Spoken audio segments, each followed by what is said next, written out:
Hello everyone, welcome to psychologist launch.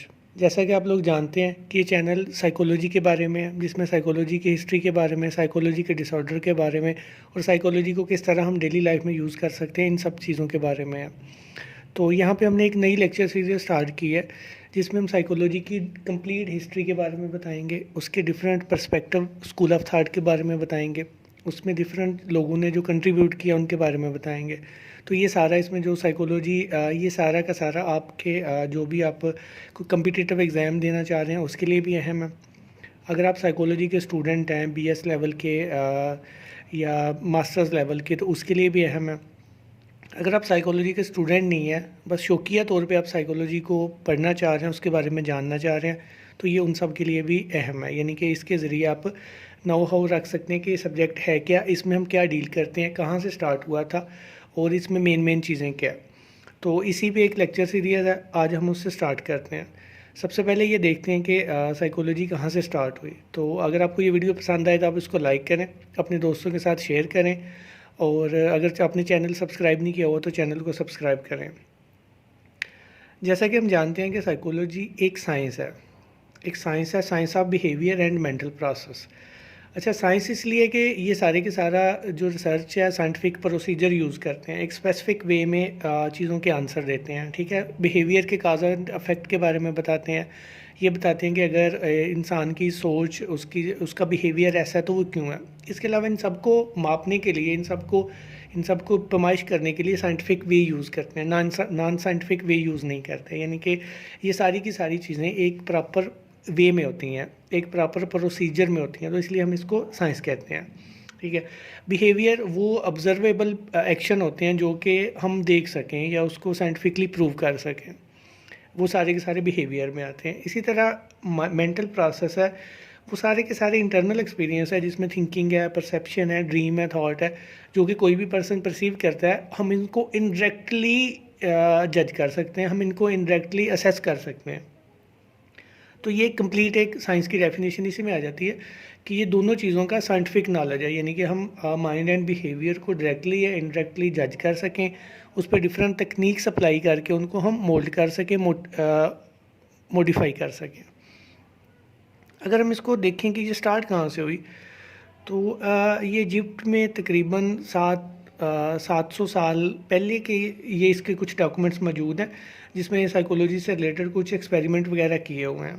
ठीक है, यानी कि इसकी एक पुरानी हिस्ट्री है, लेकिन जब हम इसकी बात करते हैं कि जो डॉक्यूमेंटेड नहीं है, ठीक है, जो डॉक्यूमेंटेड नहीं है लेकिन इसके बारे में लोग बात करते थे, इसके बारे में लोगों का एक ओपिनियन होता था, एक माइंडसेट होता था कि ये भी एक चीज़ है।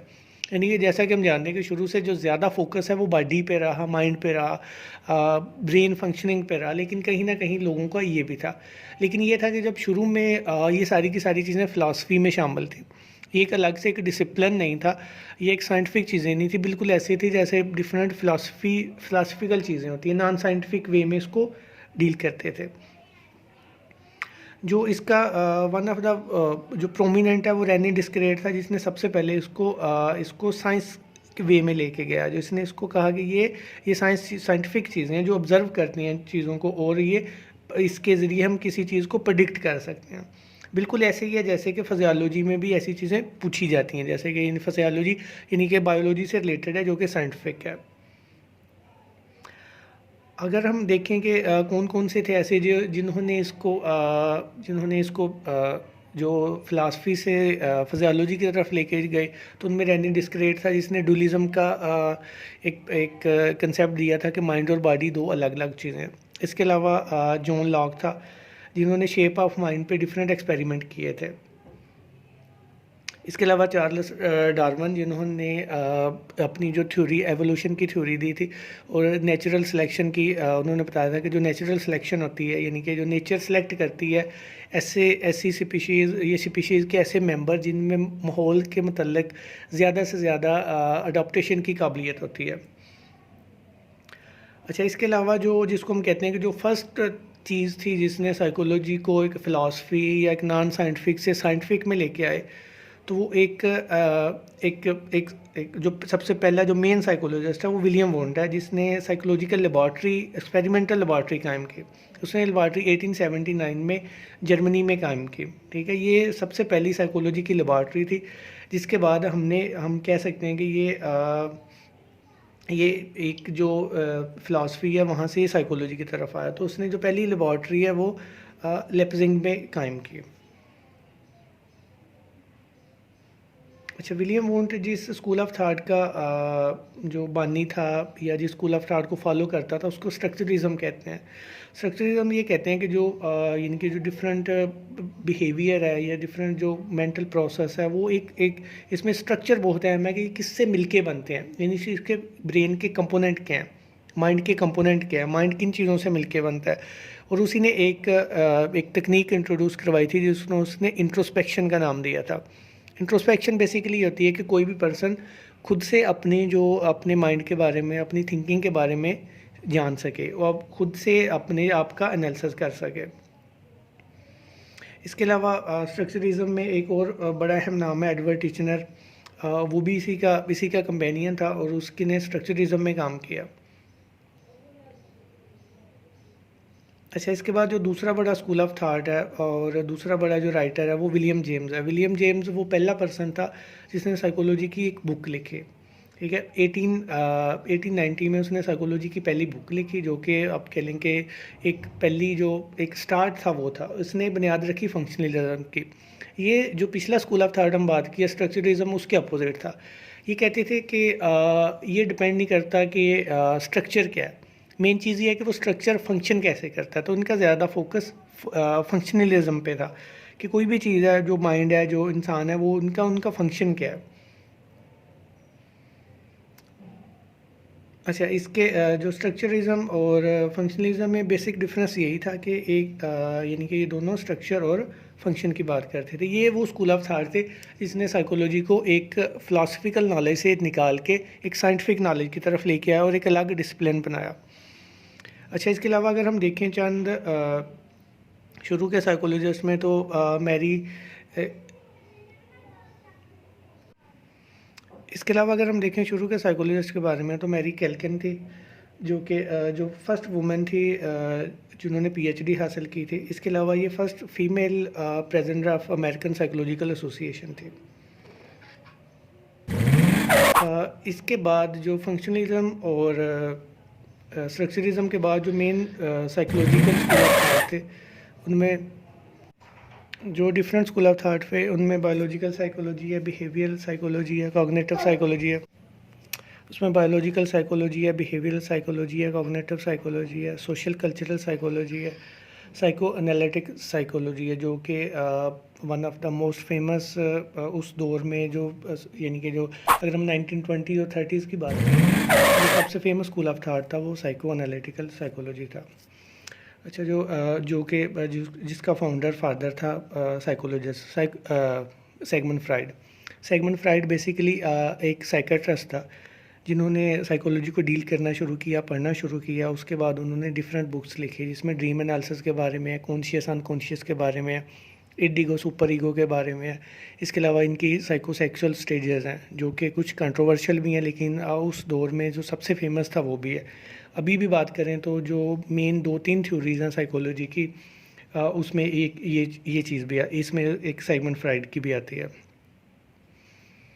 अच्छा, अगर हम इनको हाईलाइटली देखें तो 1920 से पहले तक विलियम वोंट था, एडवर्ड टिचनर, विलियम जेम्स, जो कि उनकी स्ट्रक्चरिज्म या फंक्शनलिज्म था। उसके अलावा जो 1920 के बाद एक जो मेजर स्कूल ऑफ थॉट बना वो स्कूल ऑफ थॉट था बिहेवियरिज्म।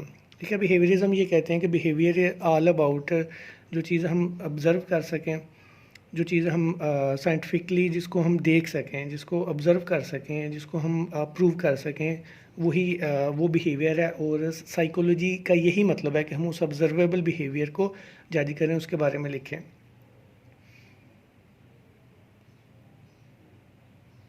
अच्छा, इसमें डिफरेंट एक्सपेरिमेंट थे जिसमें आइन पेवलक ने डॉग पे एक्सपेरिमेंट किया था, जिसमें उन्होंने अनकंडीशन स्टिमुलस को कंडीशन किया था और उसके बाद उन्होंने एक कंडीशन रिस्पॉन्स लिया था।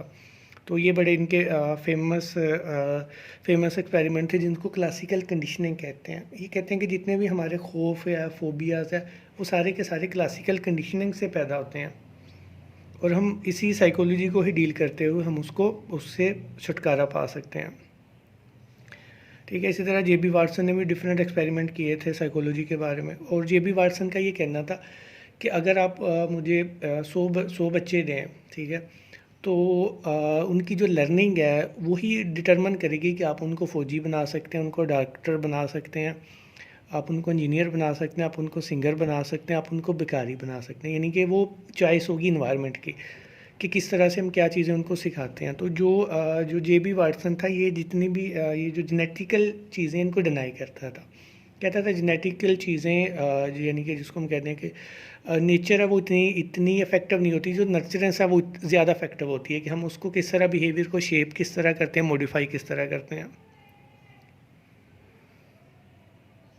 और ये बहुत यूज़फुल है। ये जितने भी हमारे फोबियाज़ वगैरह, जो खौफ वगैरह, ये कहते हैं कि ये सारे के सारे हमने सीखे हुए होते हैं। यानी कि हम बचपन में कोई खौफज़दा चीज़ से खौफज़दा हो जाते हैं तो हमारे साथ चलती रहती है। तो इसको हम ठीक भी इसी तरह से कर सकते हैं कि हम क्या करें, हम बिहेवियर के ज़रिए उससे बाहर निकलें। अच्छा, इसके बाद बायोलॉजिकल प्रोसेस है कि जो हमारा जो बिहेवियर है वो जो भी हमारी जेनेटिक है या हमारा जो बायोलॉजिकल फिजियोलॉजिकल प्रोसेस है उसके ज़रिए अमल में आता है। तो जो साइकोलॉजिकल इफ़ेक्ट हैं वो ज़्यादातर हार्मोन, जीन, नर्वस सिस्टम, इन सब के ज़रिए होते हैं। इनका जो ज़्यादा फोकस है वो ब्रेन, बॉडी, इमोशन, मेमोरीज़, इन सारी चीज़ों पे होता है। अच्छा, इसके बाद जो लेट आया था लेकिन अभी जो सबसे ज़्यादा फेमस है, जो सबसे ज़्यादा यूज़ होता है, वो कॉग्निटिव साइकोलॉजी है। कॉग्निटिव साइकोलॉजी एक कम्प्लेक्स स्कूल ऑफ थाट है, एक थ्योरी है, ठीक है, जो कि जिसका ये कहना है कि जो साइकोलॉजी है ये सारी की सारी वो है कि हमारा मेंटल प्रोसेस किस तरह से करता है, हम चीज़ों को लर्न किस तरह से करते हैं, हम चीज़ों के बारे में सोचते कैसे हैं, हम चीज़ों के बारे में व्यू कैसे रखते हैं, हम चीज़ों को किस पर्सपेक्टिव से देखते हैं। ये सारी चीज़ें बहुत अहम हैं। और इसमें जो अहम साइकोलॉजिस्ट थे उनमें एल्बर्ट एलिस थे, उसके अलावा एरन टी बेक थे, ठीक है, जिन्होंने ज़्यादा फोकस दिया कि हम अपनी जो कॉग्निशन है उनके बारे में देखें, ना कि बाकी चीज़ों के बारे में। उसी के बाद इसकी जो कंबाइंड डेफिनेशन वो आई कि जो साइकोलॉजी है वो science of mind and mental process है। यानी कि जो बाकी सारी चीज़ें थी, स्ट्रक्चरिज्म, फंक्शनलिज्म, वो सारी चूँकि वो नॉन साइंटिफिक थी, इतनी प्रूव नहीं हो सकती थी, वो सारी चीज़ें एक साइड पर आएगी। तो अभी जो करंटली डेफिनेशन है साइकोलॉजी की वो ये इन दोनों का मिक्सचर है। यानी कि एक साइंटिफिक नॉलेज है बिहेवियर का और मेंटल प्रोसेस का। यानी कि जो बिहेवियरिज्म और कॉग्निटिव स्कूल ऑफ थाट हैं ये भी जो सबसे ज़्यादा जो हाईलाइटेड हैं या जो सबसे ज़्यादा इन है वो ये दो हैं। बाकी चीज़ें भी यूज़फुल हैं, यूज़ होती हैं एज अ स्टडी पर्पज़।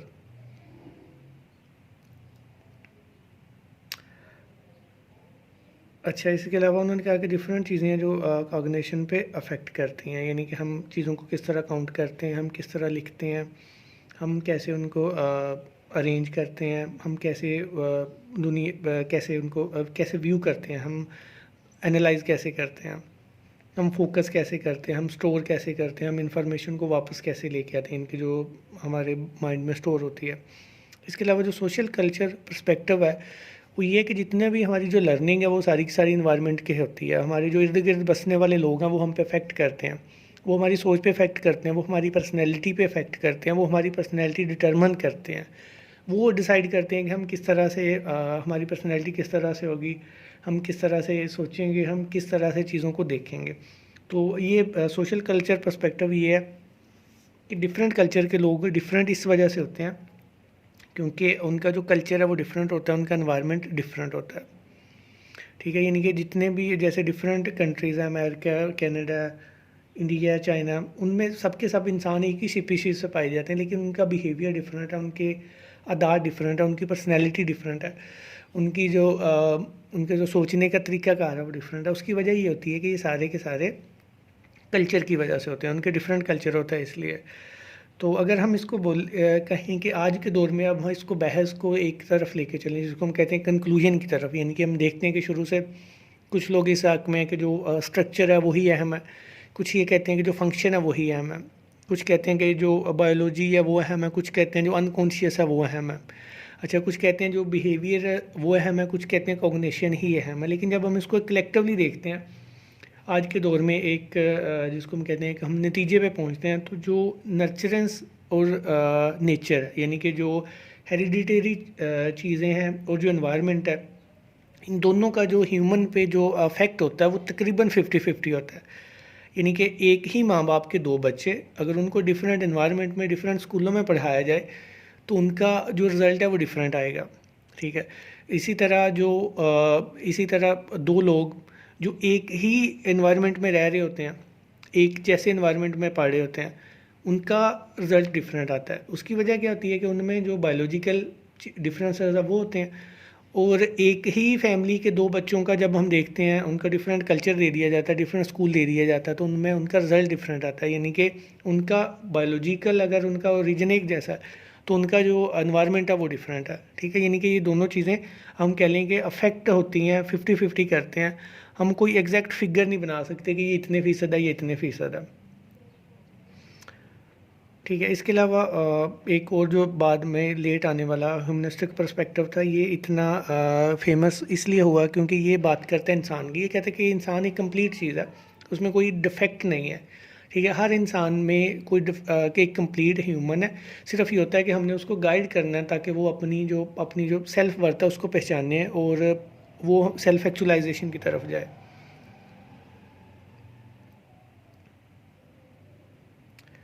अच्छा, इसके बाद डिफरेंट मॉडल्स जैसे कंबाइन होते जाइए तो बायो साइको सोशल मॉडल जो कहता है कि जो सारी की सारी चीज़ें मिलकर इंसान को बनाती हैं। यानी कि बायोलॉजी भी अफेक्ट करती है, साइकोलॉजी भी अफेक्ट करती है, जो सोशल है वो भी अफेक्ट करता है। तो एक कंप्लीट मॉडल है बायो साइको सोशल।